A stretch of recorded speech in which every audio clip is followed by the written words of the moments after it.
I had another vision at age 9 that was actually more complete. In that vision, I almost went to a different world. And in that world, they showed me not only my future, but an old man instructed me. That was me. Now, I didn't tell you, but maybe you don't realize, any man that is on their path that has a vision is unable to use the power of that vision. Unable. Until he has been able to perform that vision on this earth for the people. So, at age 4, I had my first vision, between 4 and 5. I was useless. I couldn't do anything with it. I got my second one at 9. But it wasn't until I was able to do the horse dance at the Tongue River that I was able to use the power and harness that wisdom to help my people. Now, I, at 12 years old, participated in the Battle of Little Bighorn. Very famous war. I'm certain that you all have heard of it. After that war, of course, my cousin, Crazy Horse, he was actually my dad's cousin. My dad and he had the same grandfather. You may wonder why he's called Crazy Horse. It wasn't because the horse was crazy.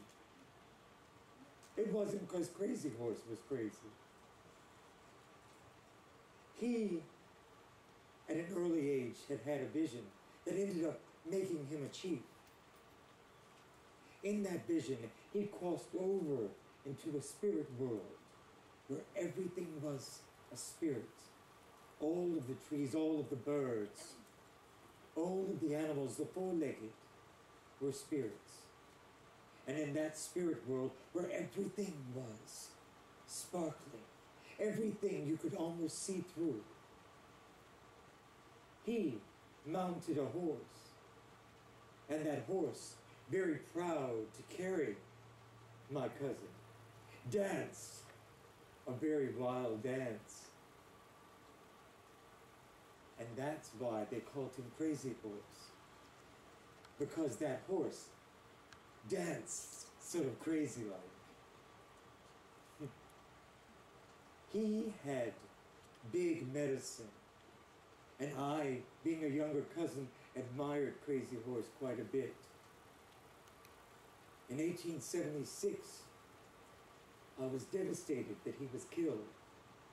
You know, Crazy Horse had the power, because he had been over into the spirit world, to slip away. He was never hurt. He would see things coming and he would march right before the cavalry and slip away.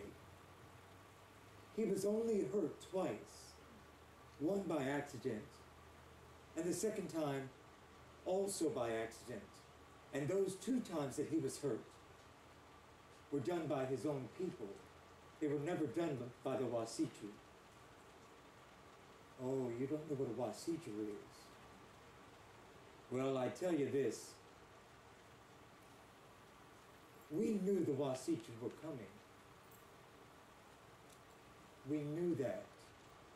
I was a youngster, and my friends, they all wanted to go out and they had seen some swallows, and they wanted to, of course, take their bows and arrows, because we were young.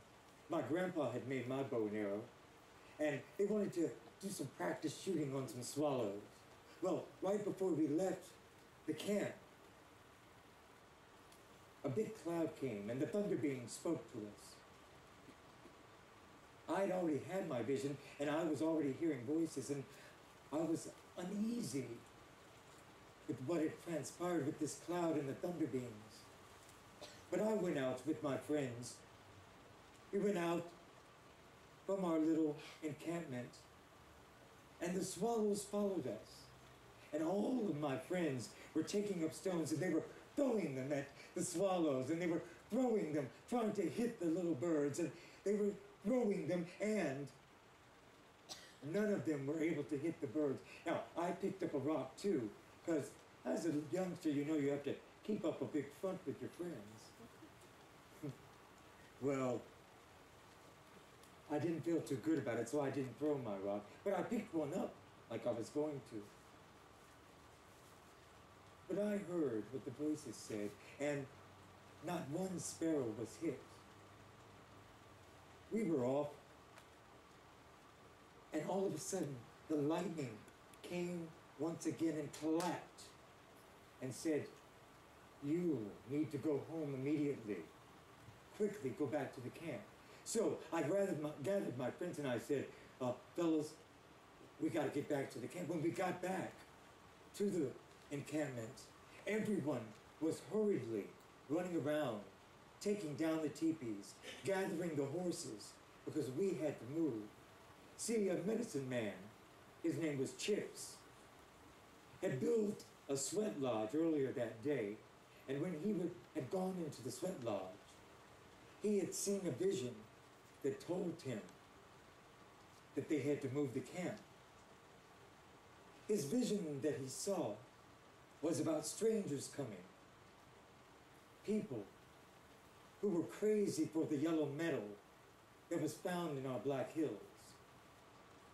And so, Chips, the medicine man who had had the sweat lodge, he came out and had warned the people, so everyone was scampering around our encampment, gathering the horses,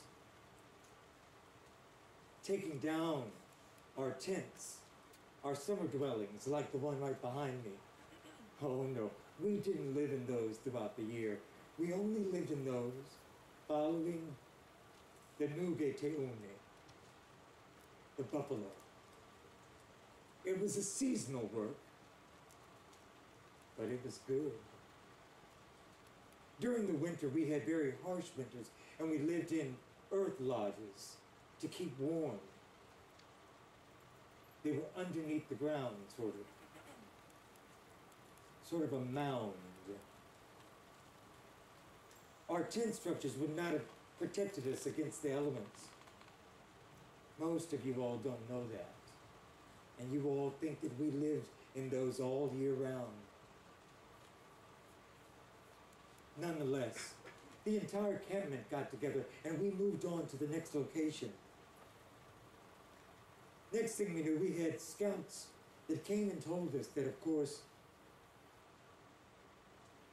they had spotted Wasichus. The Wasichus not only came into our Black Hills, but they wanted to take it for their own. At first they came, built forts. Then with Red Shirt, they actually made an agreement and said, this land will be your nations as long as the birds sing, as long as the grass is green. I tell you, the grass and the birds didn't forget that agreement. But the Wasichus did.